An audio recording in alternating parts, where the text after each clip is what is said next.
So இந்த நாளில் காலையிலே கர்த்தர் நமக்கு யோசேப்புடைய வாழ்க்கையிலிருந்து அநேக விசேஷங்களை இந்த நாளிலே ஆண்டவர் நம்மோடு கூட பேசியிருக்கிறார். ஸோ காலையில் ஒரு வேளை நீங்கள் மிஸ் பண்ணியிருந்தீங்க, நீங்கள் பார்க்கல அப்படின்னா நிச்சயமாக சொப்பனக்காரனாகிய சாப்நாத் பன்னையா என்கின்ற தலைப்பிலே ஒரு வார்த்தை, தேவனிடத்திலிருந்து அனுப்பப்பட்ட ஒரு வார்த்தையை இன்றைக்கு பகிர்ந்து கொண்டிருக்கிறோம். அதை நீங்கள் நிச்சயமாக யூடியூப்பில் போய் பார்க்க வேண்டிய ஒரு செய்தி, கேட்க வேண்டிய ஒரு செய்தி.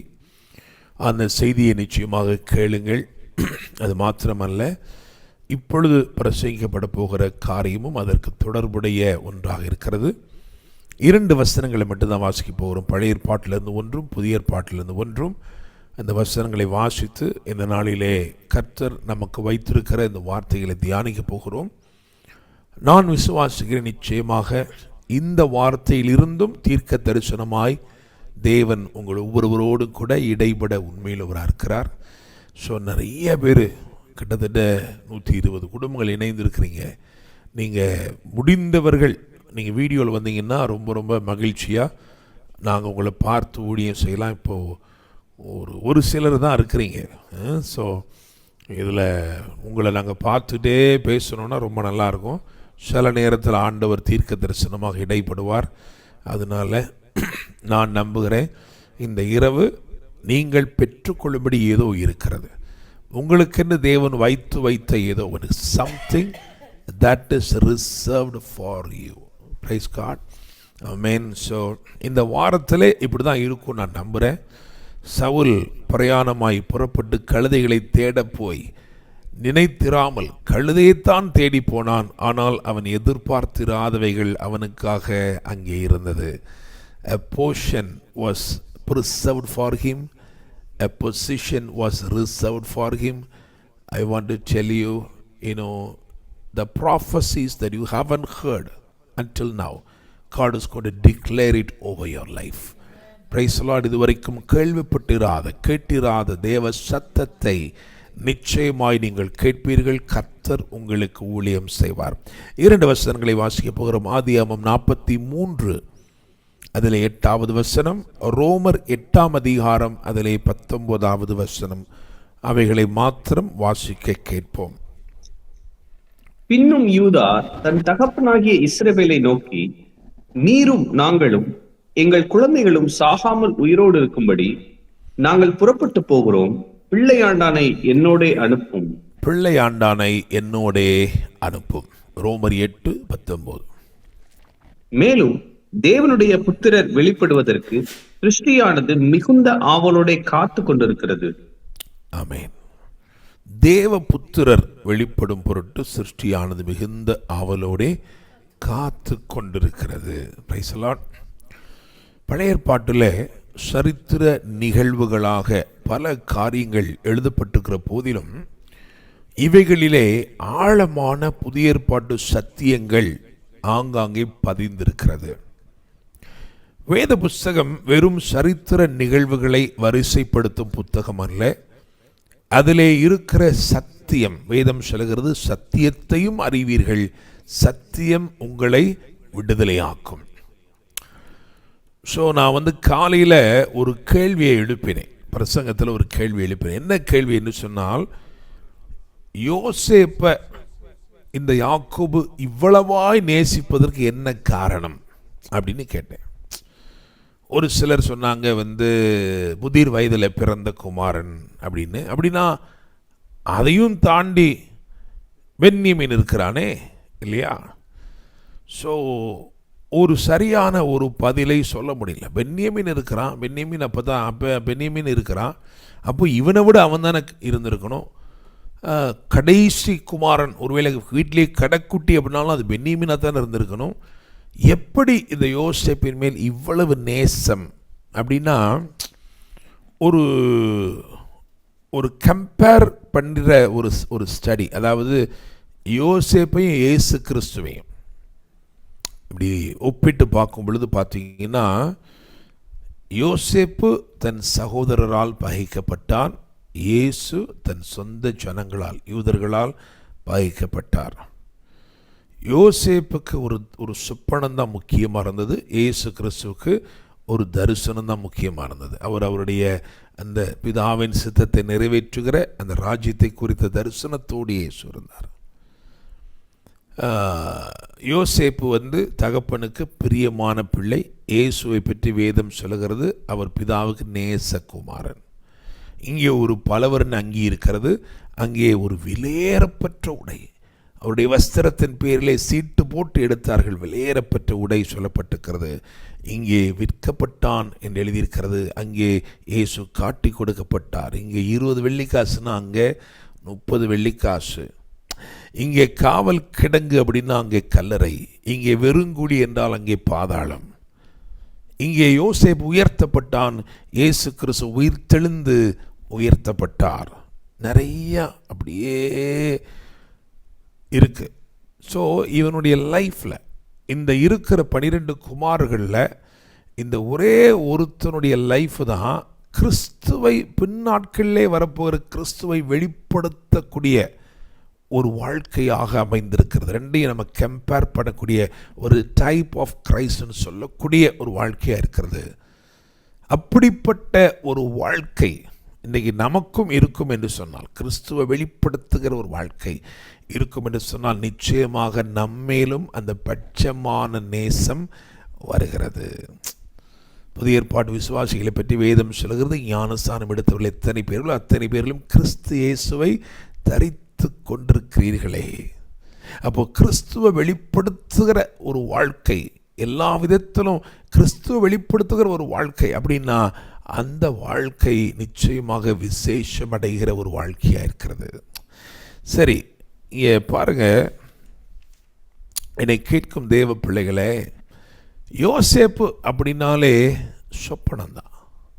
சொப்பனம்தான், எல்லாமே சொப்பனம்தான். இந்த புஸ்தகத்தில் எல்லாமே என்னதான்? சொப்பனங்கள் தான். சொப்பனங்கள். இந்த சொப்பனங்களிலே சத்தியங்கள் இருக்கிறது. இன்றைக்கி என்ன நம்ம தியானிக்க போகிறோம் இந்த இரவில் அப்படின்னு சொன்னால், இந்த சொப்பனங்களில் இருக்கிற சத்தியங்களை தியானிக்க போகிறோம். அது மாத்திரமல்ல, ஒரு சரித்திர கதாநாயகன்.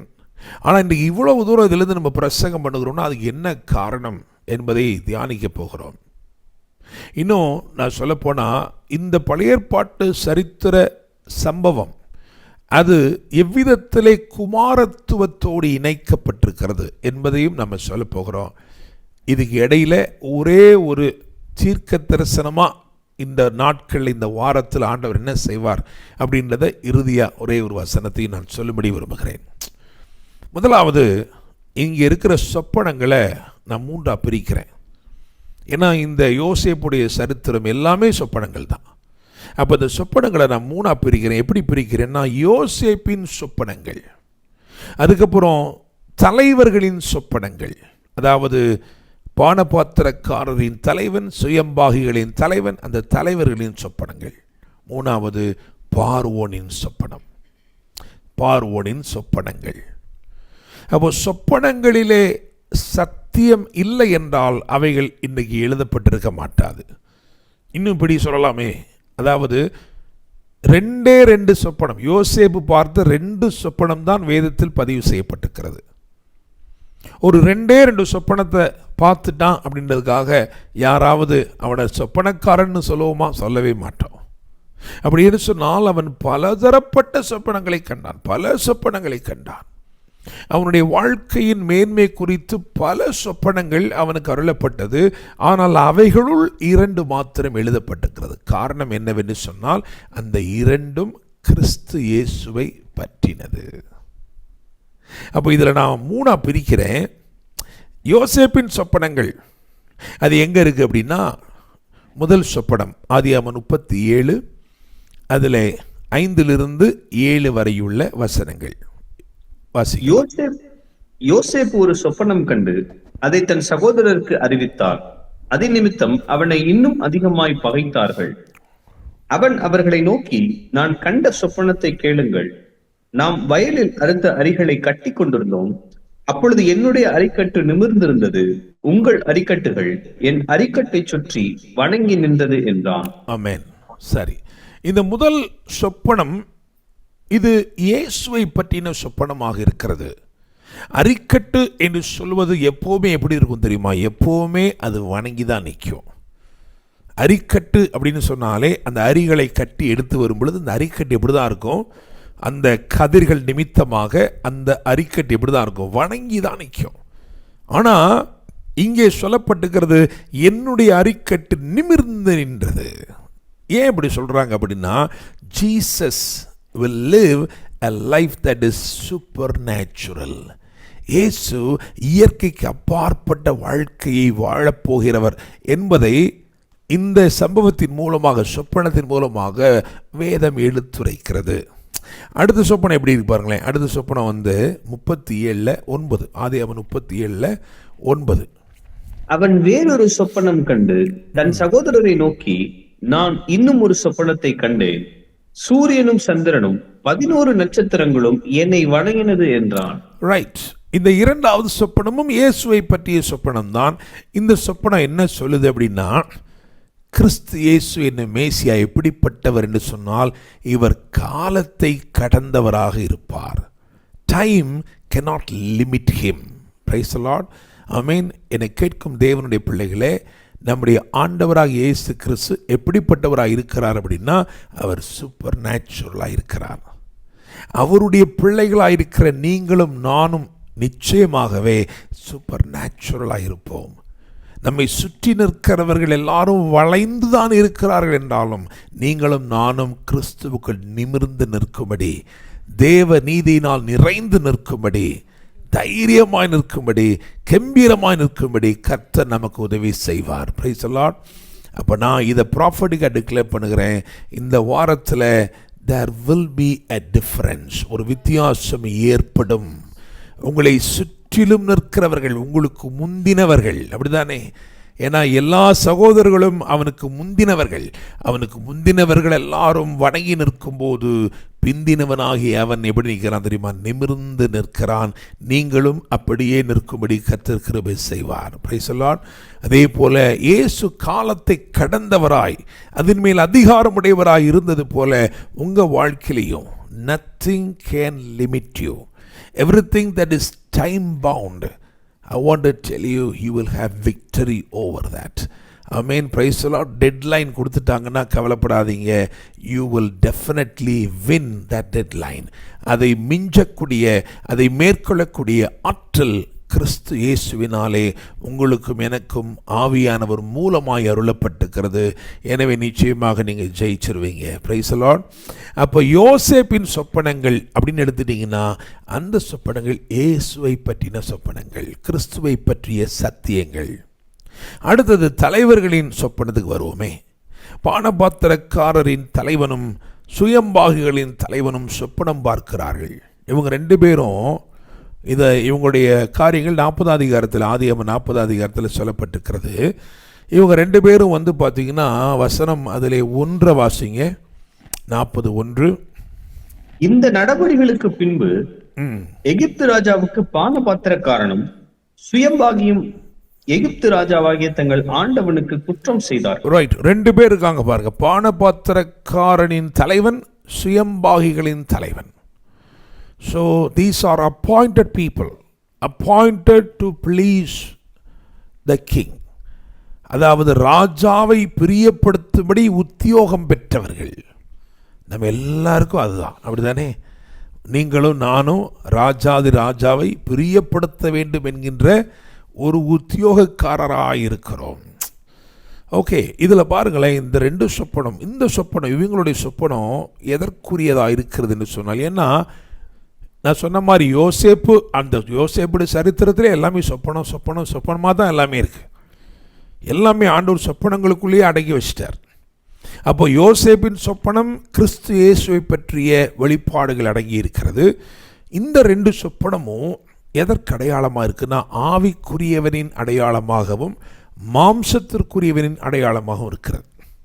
இதில் முதல்ல எடுத்துக்கிறோமே, பானபாத்திரக்காரன், அவனுடைய சொப்பனம் என்ன? அந்த சொப்பனத்தை வாசிக்கலாமா? 9வது வசனத்திலிருந்து 13வது வசனம் வரைக்கும் வாசிக்கலாம். அப்பொழுது பானபாத்திரக்காரனின் தலைவன் யோசேப்பை நோக்கி, ஆ என் சொப்பனத்திலே ஒரு திராட்சை செடி எனக்கு முன்பாக இருக்க கண்டேன். அந்த திராட்சை செடியிலே 3 கொடிகள் இருந்தது. அது துளிர்க்கிறதா இருந்தது. அதில் பூக்கள் மலர்ந்திருந்தது. அதில் குலைகள் பழுத்த பழங்களாயிருந்தது. பார்வனுடைய பாத்திரம் என் கையிலே இருந்தது. நான் அந்த பழங்களை பறித்து அவைகளை பார்வனுடைய பாத்திரத்தில் பிழிந்து அந்த பாத்திரத்தை பார்வனுடைய கையிலே கொடுத்தேன் என்று தன் சொப்பனத்தை சொன்னார். ரைட். இங்கே அவன் சொல்கிறதை கவனியுங்கள். 3 கொடிகள், ஒரு திராட்சை செடி எனக்கு முன்பாக இருக்க கண்டேன். அந்த திராட்சை செடியிலே 3 கொடிகள். நம்ம எப்படிப்பட்டவங்களாக இருக்கிறோம் அப்படின்னா we are trichotomical being. நமக்குள்ள ஆவி, ஆத்மா, சரீரம் 3 இருக்கு. இவன் என்ன சொல்கிறான் அப்படின்னா, இந்த 3ம் பாருங்களேன், இந்த 3ம் எப்படி இருக்குன்னா அங்கே அவன் சொல்லுகிற இந்த சொல்லப்பட்டுக்கிற இதை டீட்டெயில்ஸை பார்த்தீங்கன்னா துளிர்க்கிறதா இருந்தது, ஃபுல் ஆஃப் லைஃப். ஆவிக்குரியவன் ஜீவனால் நிறைந்தவனாய் துளிர்க்கிறவனாய் இருக்கிறான்.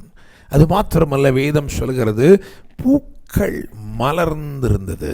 So there was a fragrance, ஒரு சாட்சியுள்ள வாழ்க்கை.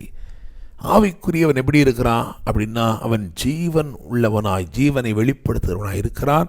அவன் சாட்சி உள்ளவனாய் இருக்கிறான்.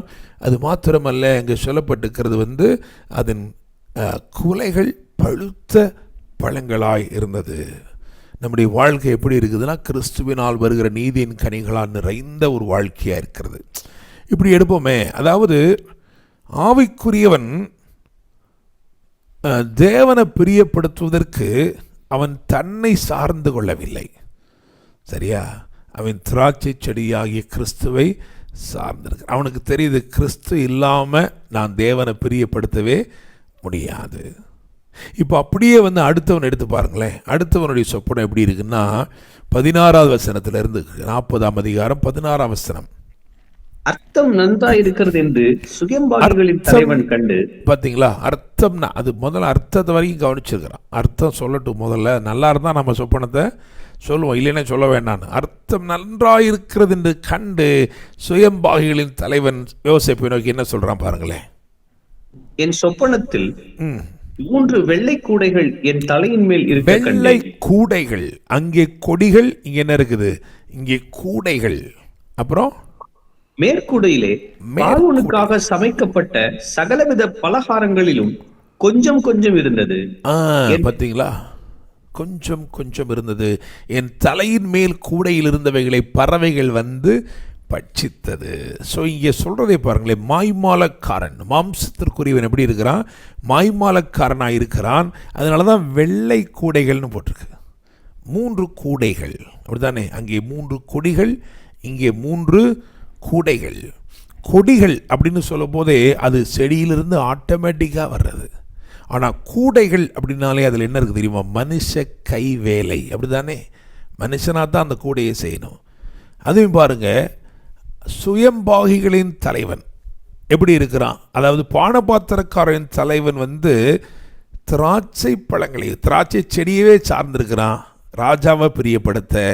ஆனால் சுயம்பாகிகளின் தலைவன் எதை சார்ந்திருக்கிறான் தெரியுமா? தன்னுடைய கைகளின் கிரியைகளை. சீஃப் பேக்கர், இப்படி பண்ணுவோமா, அதிரசம் பண்ணி கொடுப்போமா, லட்டை பிடிப்போமா, இதை செய்வோமா, அதை செய்வோமா, இப்படியே இருக்கான் பாருங்க. ஸோ இவங்க எல்லாமே எப்படி இருக்குன்னா, மாம்சத்திற்குரியவனுடைய அடையாளங்களாய் வெளிப்படுகிறது. அதையும் சொல்கிறான் பாருங்களேன். 3 கூடையிலையும் எவ்வளோதான் இருக்குதான்? கொஞ்சம் கொஞ்சம் தான் இருக்குதா? ஓகே, அப்போ மாம்சத்திற்குரியவன் எப்படி இருக்கிறான் அப்படின்னா, உள்ளுக்குள்ளே ஒன்றும் இல்லை. அங்கே மேலே என்ன போட்டுருக்க? மேற்கூடையிலே, பார்த்தீங்களா? மேற்கூடையிலே, மேற்கூடையிலே பார்வோனுக்காக சமைக்கப்பட்ட சகலவித பலகாரங்களிலும் கொஞ்சம் கொஞ்சம் இருந்தது. உள்ளுக்குள்ளே வெற்றிடங்கள். ஆவியிலையும் ஒன்றும் இல்லை, ஆத்மாவிலையும் ஒன்றும் இல்லை. ஆனால் சரீரத்தில் வெளியில் இருக்கிற அந்த கூடையில் மட்டும் எப்படி இருக்குது? கொஞ்சம் கொஞ்சமாக. அவருக்கு பக்தி இருக்குதா? ஆமாம், கொஞ்சம் கொஞ்சம் இருக்குது. பரிசுத்தமாக இருக்கிறாரா? ஆமாம், தோடா கொஞ்சம் கொஞ்சம் இருக்குது. அந்த காலத்தில் நான் 8வது படிக்கும்போது டெல்லி கூட்டிகிட்டு போயிட்டாங்க எங்களை. அப்போது அங்கே எங்களுக்கு சொல்லிக் கொடுத்த ஒரே ஒரு வார்த்தை, என்ன கேட்டாலும் என்ன சொல்லுங்கள்? ஹிந்தி மாலும் அப்படின்னா என்ன சொல்லணும்? ஹிந்தி நை மாலும், தோடா அப்படின்னு சொல்லிடுங்க, அவ்வளோதான் அப்படின்னு. அந்த தோடா வச்சே 1 மாதம் ஓட்டிட்டோம். இங்கே அப்படி தான் இருக்கு பாருங்கள், எல்லாம் கொஞ்சம் தான், எல்லாமே உள்ள கூடையில் ஒன்றுமே இல்லை, ஆவியில் ஒன்றும் இல்லை. ஒரு ஆராதனை செய்வாரா?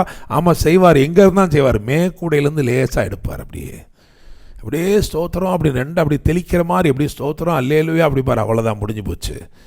ஸோ நல்லா பாருங்கள், இந்த சொப்பனத்தில் பார்த்தீங்கன்னா ஒருவன் ஆவிக்குரியவன், இன்னொருவன் மாம்சத்துக்குரியவன். 2 பேரும் ஒரே இரவில் சொப்பனம் கண்டார்கள். வேதம் சொல்கிறது வெவ்வேறு பொருள் கொண்ட சொப்பனம். காரணம், ஆவிக்குரியவனுடைய சொப்பனத்தின் முடிவிலே ஜீவன் இருக்கிறது, மாம்சத்திற்குரியவனுடைய சொப்பனத்தின் முடிவிலே மரணம் இருக்கிறது. அப்போது யோசேப்புடைய சொப்பனங்கள் கிறிஸ்துவை பற்றினது.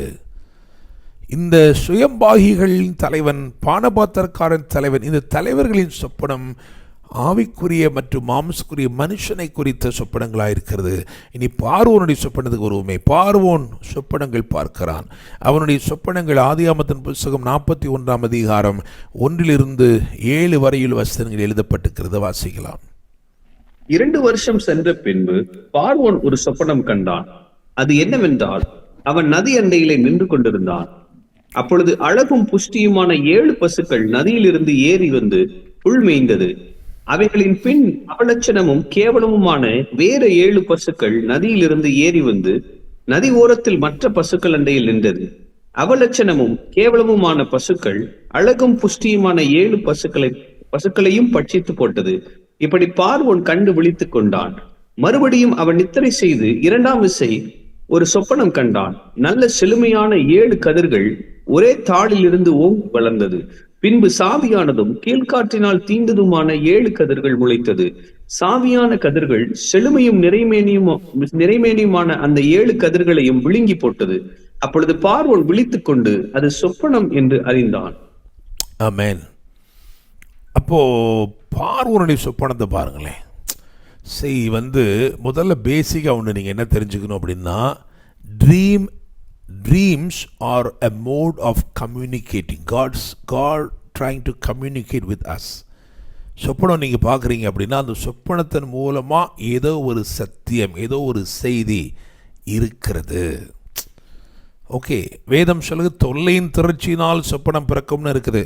ஆனால் கர்த்தர் கொடுக்குற சொப்பனத்தில் ஏதோ it is condensed. The dream is condensed. It has something to communicate. அப்படிப்பட்ட சொப்பனங்களை ஆண்டவர்கிட்ட கேட்கணும். ஆண்டவரே, இந்த சொப்பனத்துக்கு எனக்கு அர்த்தம் சொல்லுங்கள்.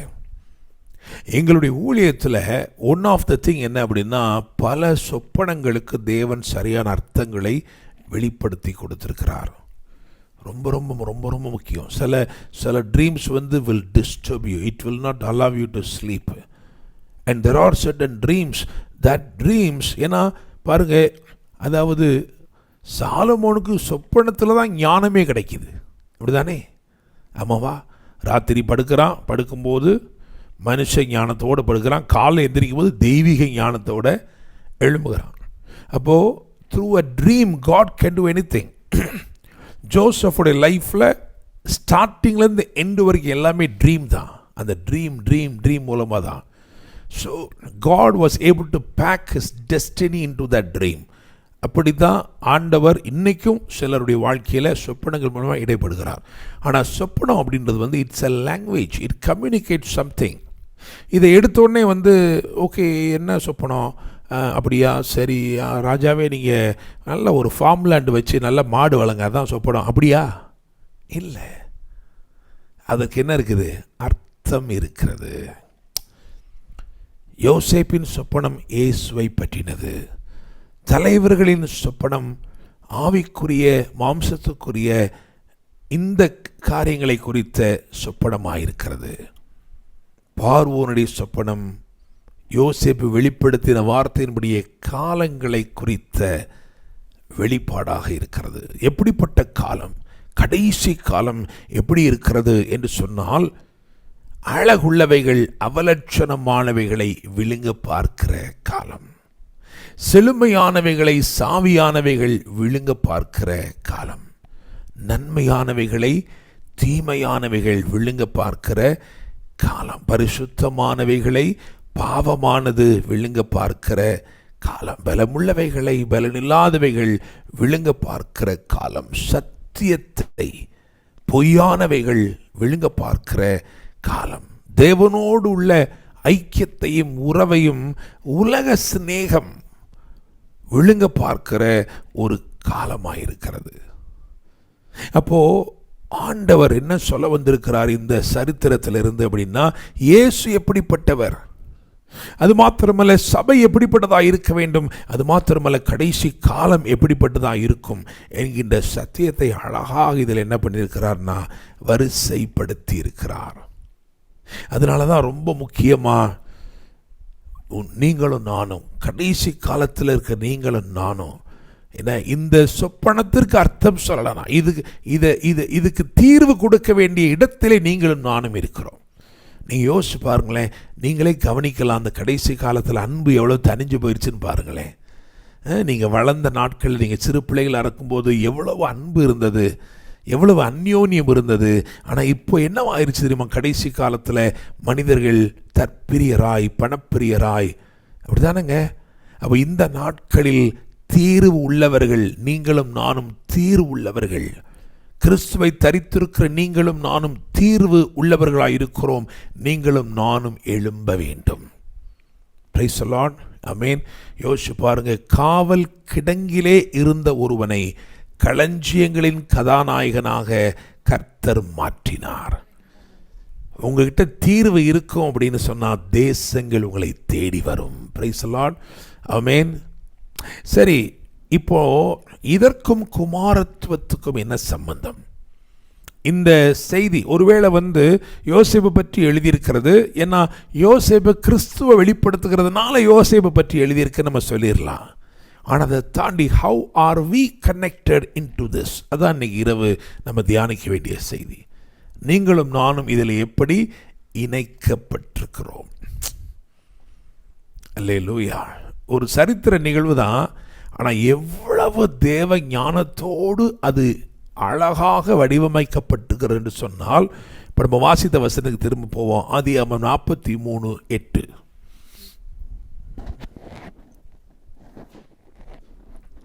பின்னும் யூதா தன் தகப்பனாகிய இஸ்ரவேலை நோக்கி, நீரும் நாங்களும்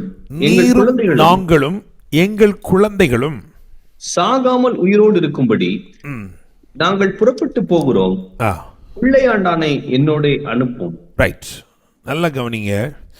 இந்த காரியத்தை தான் இங்கே யூதா சொல்லுகிற இந்த காரியத்தை தான் யோசேப்பு சொல்லுகிறான். ஆதியாகமம் 45ஆம் அதிகாரத்தில் யோசேப்பு தன்னை வெளிப்படுத்தி சகோதரருக்கு வெளிப்படுத்துகிறான். அப்பா, நான் தான்ப்பா யோசேப்பு.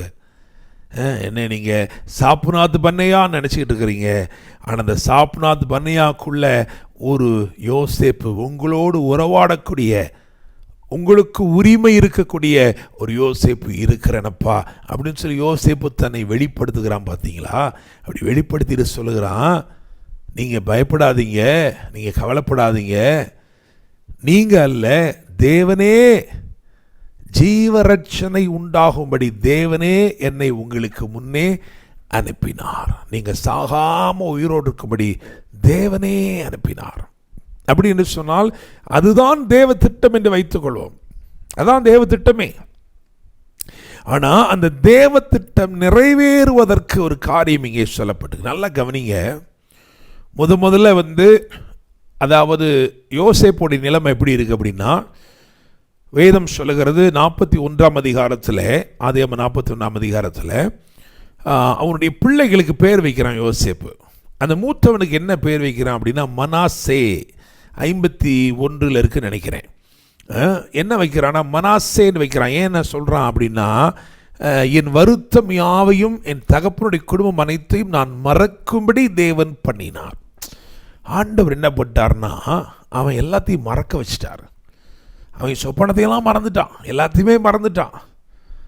அப்படி மறந்திருக்கும் போது ஒரு நாள் என்ன நடக்குது தெரியுமா? பஞ்ச காலத்திலே பரிபூர்ண 7 வருஷம் முடிஞ்சு பஞ்சகாலம் வந்த உடனே கானான் மெலிந்து போனது. கானான் மெலிந்து போன போது யாக்கோபு தன் பிள்ளைகளை அனுப்புகிறான். எகிப்திலே சாப்பாடு இருக்குன்னு கேள்விப்படுறேன், போயிட்டு வாங்கப்பா அப்படின்ட்டு. அப்போ இந்த யோசேப்புக்கு முன்பதாக இவன் தான் யோசேப்பு என்று தெரியாமல் அவர்கள் வரிசைப்பட்டு நிற்கிறாங்க. அவன் பார்க்குறான், அவன் சகோதரர்கள் தான் என்று அவனுக்கு தெரிகிறது. ஆனால் அந்த சகோதரருக்கு அவன் யாருன்னு தெரியலை. வேதம் சொல்லுகிறது, யோசேப்பு துபாஷியை கொண்டு, டிரான்ஸ்லேட்டரை கொண்டு பேசினான். அவங்களுக்கு ஒன்றுமே, அவங்க பேசுனது யோசேப்புக்கு தெரியும்னு அவங்களுக்கு தெரியாது. ஏன்னா அவங்க எபிரேய பாஷையில் பேசுகிறாங்க, ஆனால் இவன் எகிப்தியருடைய பாஷையில் பேசிக்கிட்டு இருக்கிறான். அதனால அவங்க என்ன நினைக்கிறாங்கன்னா, இவர் சாப்நாத் பன்னேயா, இவருக்கு நம்ம பேசுகிறலாம் எங்கே தெரிய போகுது அப்படின்னு நினைக்கிறாங்க. ஆனால் சாப்நாத் பன்னேயாக்குள் ஒரு யோசேப்பு இருக்கிறான். அந்த யோசேப்பு இது எல்லாத்தையும் கவனிச்சிட்டு இருக்கிறான். ஸோ யோசேப்பு என்ன பண்ணான் தெரியுமா? அவங்க சாக்கில் எல்லாத்தையும் நிரப்பி அவன் கொண்டு வந்த பணத்தையும் அதில் போட்டு போயிட்டாங்க. அங்கே போய் எல்லாருக்கும் அதிர்ச்சி காத்திருந்தது. திரும்பமாக அதெல்லாம் தீர்ந்து போனோடனே திரும்பமாக சாக்கை எடுத்துகிட்டு என்ன பண்ணுறாங்க, யாக்கோபுடைய பிள்ளைங்க வராங்க. இந்த முறை என்ன நடக்கிறாங்க அப்படின்னா, இவங்களெல்லாம் கொண்டு போய் வீட்டில் உட்கார வைக்கிறாங்க. வரிசைப்படுத்தி வயசின்படி வீட்டில் உட்கார வச்சு எல்லாருக்கும் யோசேப்புடைய சாப்பாடு எல்லாருக்கும் கொடுக்குறாங்க. இதெல்லாம் நடக்குது பாருங்கள். நல்லா கவனிங்க. இதுக்கு முன்னாடி இந்த ரெண்டுக்கும் நடுவில் ஒரு முக்கியமான விஷயம் நடக்கும். என்ன அப்படின்னா, இந்த முதல் தடவை வந்த உடனே என்ன பண்ணுவான் யோசேப்பு அப்படின்னா சொல்லுவான், நீங்கள் வேவுக்காரர் அப்படிமா. நீங்கள்லாம் வேவுக்காரர்ப்பா, நீங்கள் வேவு பார்க்க தான் வந்திருக்கிறீங்க. அவங்க பதறி போயிடுவாங்க, ஐயா அப்படிலாம் இல்லையா, நாங்கள் ரொம்ப நல்லவங்க ஐயா அப்படிலாம் சொல்கிறாங்க. அதெல்லாம் கிடையாது, நீங்கள் வேவுக்காரர். சரி, ஒன்று பண்ணுங்க, அப்போது நீங்கள் ஒரு இளையவன் இருக்கிறான்னு சொன்னீங்களே, அந்த இளையவனை கொண்டு வந்தீங்கன்னா நீங்கள் உண்மையிலேயே நிஜஸ்தர் என்று அதனாலே அறிந்து கொள்வேன் அப்படின்னு சொல்லிட்டு என்ன பண்ணான் தெரியுமா? அவங்களுக்கு முன்னாடி சிமியோனை பிடித்து அவனை சிறைப்படுத்தினான். சிமியோனை கொண்டு போய் சிறையில் வச்சுட்டு மற்றவங்களுக்கு என்ன சொல்ல தெரியுமா? நீங்கள் போங்க, அந்த பிள்ளையாண்டான்னு ஒருத்தர் இருக்கிறான் நீங்களே, அவனை கொண்டு வந்தீங்கன்னா தான் இனிமேல் எதுனாலும் நடக்கும் அப்படின்னு சொல்லிட்டாங்க. இப்போ நல்லா கவனிங்க. சிறைப்பட்டு சிமியோன் இருக்கிறான், சாகர நிலைமையிலே குடும்பமே இருக்கிறது. இதுதான் பேக்ரவுண்டு. சரியா? இந்த பேக்ரவுண்டில், இந்த மாதிரி ஒரு பேக்ரவுண்டில் இப்போ யோசேப்பு அடுத்து என்ன செய்யணும்னாலும் இப்போ யார் வேணும் தெரியுமா? அந்த பிள்ளையாண்டான் இங்கே வந்தாதான் முடியும். கரெக்டா? அந்த பிள்ளையாண்டான் வந்தால் தான் இங்கே எதுவுமே நடக்கும். இங்கே தான் குமாரத்துவம் இருக்கிறது. நல்லா கவனிங்க. இதெல்லாம் இங்கே எழுதப்பட்டிருக்கு, சரித்திரம் எழுதப்பட்டிருக்கு. Not because Joseph is a type of Jesus. It is written because you and I have a part to play in this. நீங்களும் நானும் இது சரித்திரத்திற்குள்ளே கிறிஸ்து இயேசுவினால் இணைக்கப்படுகிறோம். ஹல்லேலூயா. ஒரு பிள்ளையாண்டானை பற்றி எழுதி தெரியுமா? பிள்ளையாண்டான் வந்தால் தான்ப்பா நடக்கும். உங்களுக்கு சாப்பாடு வேணுமா, நீங்கள் சாகாமல் இருக்கணுமா, எல்லாம் நடக்கும். சிறைப்பட்டுக்கிற சிமியோன் வெளியே வரணுமா, எல்லாம் நடக்கும். எப்போ நடக்கும் தெரியுமா? பிள்ளையாண்டான் வந்தால் தான் என்ன செய்யும், நடக்கும். அந்த பிள்ளையாண்டானுக்கு பேர் என்ன தெரியுமா? பென்யமீன், which means வலங்கையின் புத்திரன், son of the right hand. நீங்களும் நானும் யாராக இருக்கிறோம் தெரியுமா? Son of the right hand. அவருடைய வலது கரத்தின் பிள்ளைகளாக நீங்களும் நானும் குமாரனாய் குமாரத்தியாய் இருக்கிறோம். தேவனுக்கு ஒரே ஒரு திட்டம் இருக்கு. அந்த திட்டம் எப்படிப்பட்டது தெரியுமா? ஒருவரும் கெட்டு போவது, ஒருவரும் செத்து போவது அவருக்கு சித்தமாக இருக்கவில்லை. எல்லாரையும் ரட்சிக்க வேண்டும் என்று விரும்புகிறார். வறுமை வராதபடி காக்க அவர் வல்லவராய் இருக்கிறார். தமக்கு சமீபத்தில் வைத்து பராமரிக்க உண்மையுள்ளவராய் இருக்கிறார். கோஷேன் என்னும் சுதந்திர வீதமாகிய தேவனுடைய ராஜ்யத்தை உங்களுக்கும் எனக்கும் எல்லாருக்கும் தர உண்மையுள்ளவராய் இருக்கிறார். ஆனால் அவர் யார் வேணும் தெரியுமா? அவர் கேட்பார், பிள்ளையாண்டானை அனுப்பும், பிள்ளையாண்டான் வரட்டும். அதனால தான் புதிய ஏற்பாட்டில் ரோமர் 8:19 வாசித்தோம். அங்கே என்ன எழுதியிருக்குன்னா, அதாவது சிருஷ்டியானது மிகுந்த அவளுடைய காத்திருக்கு. எதற்காக தெரியுமா? தேவ புத்திரர் வெளிப்படும் படிக்கு. Praise the Lord. ஆமென். இன்னும் சொல்ல போனால் ஜீசஸ் பண்ண வேண்டியதெல்லாம் பண்ணி முடிச்சிட்டார். சாப்நாத் பன்னேயா, the one who knows every mystery, he has finished everything on the cross of Calvary. But the scene, the climax is waiting for your arrival. நீங்களும் நானும் போகலைன்னு சொன்னா, சிறைப்பட்ட சிமியோன் என்ன தெரியுமா? The ability to hear. Praise the Lord. தேவனுடைய சத்தத்தை கேட்கக்கூடாமல் அநேகர் சிறைப்பட்டிருக்கிறார்கள். காரணம் என்ன? குமாரர்களும் குமார்த்திகளும் புறப்பட வேண்டும். ஹல்லேலூயா. நீங்களும் நானும் புறப்படுறோன்னு சொன்னா, நீங்களும் நானும் போகிறோன்னு சொன்னா, நிச்சயமா பாருங்க, உங்க நிமித்தமாக தான் மற்றவங்களுக்கெல்லாம் வரிசையே கிடைக்குது. அந்த பென்யமீன் நிமித்தமாக, பென்யமீனுக்காக யோசேப்பின் இருதயம் பொங்கினபடினால்தான் வீட்டுக்கு கொண்டு போங்கப்பா, நான் வீட்டுக்கு போங்கப்பா, வீட்டில் போய் வரிசையாக உட்காரவங்க, எல்லாருக்கும் ஏன் சாப்பாடையே கொடுங்க. Praise the Lord. ஆமென். என கேட்கும் தேவ பிள்ளைகளே, ஆண்டவரின் இரவிலே என்ன சொல்றார் தெரியுமா? தேவனுடைய பெரிய திட்டங்கள் அநேகரை உயிரோடே காக்கும், அநேகருக்கு நித்திய ஜீவனை கொடுக்கும் தேவனுடைய பெரிய திட்டங்களுக்கு கிறிஸ்து இயேசு செய்ய வேண்டிய சகலவற்றையும் செய்து முடித்துட்டார். வெறுங்குழியில் போயிட்டாரு, காவல் கிடங்கு என்னும் கல்லறைக்கு போயிட்டாரு, எல்லாமே செஞ்சு முடிச்சுட்டாரு. இந்த நிறைவேறுதலிலே உங்களுக்கும் எனக்கும் என்ன பங்கு இருக்கிறது? Praise the Lord. ஆமென். நீங்களும் நானும் நான் வருகிறேன்னு சொல்லி புறப்பட்டோன்னா தேவ திட்டங்கள் மகிமையாக நிறைவேறும். Praise the Lord. ஆமென். சரி, இந்த இரவில் ஒரே ஒரு ப்ராஃபட்டிக் வேர்டு நான் கொடுக்கணும்னு நினச்சேன். 40ஆம் அதிகாரம் 13ஆம் வசனத்தை வாசிக்க கேட்போம். 40ஆம் அதிகாரம் 13ஆம் வசனம். 3 நாளைக்குள்ளே பார்வோன் உன் தலையை உயர்த்தி உன்னை மறுபடியும் உன் நிலையிலே நிறுத்துவார். ரைட். 3 நாளைக்குள்ளே, உங்களை பார்த்து நான் சொல்றேன், 3 நாளைக்குள்ளே நீங்கள் ஆவிக்குரியவராக இருக்கிறபடினால் கர்த்தர் இந்த இரவிலே உங்களோடு கூட பேசுகிறார். 3 நாளைக்குள்ளே, within 3 days, உன் தலையை உயர்த்தி மறுபடியும் உன் நிலையிலே நிறுத்துவார். ஹல்லேலூயா.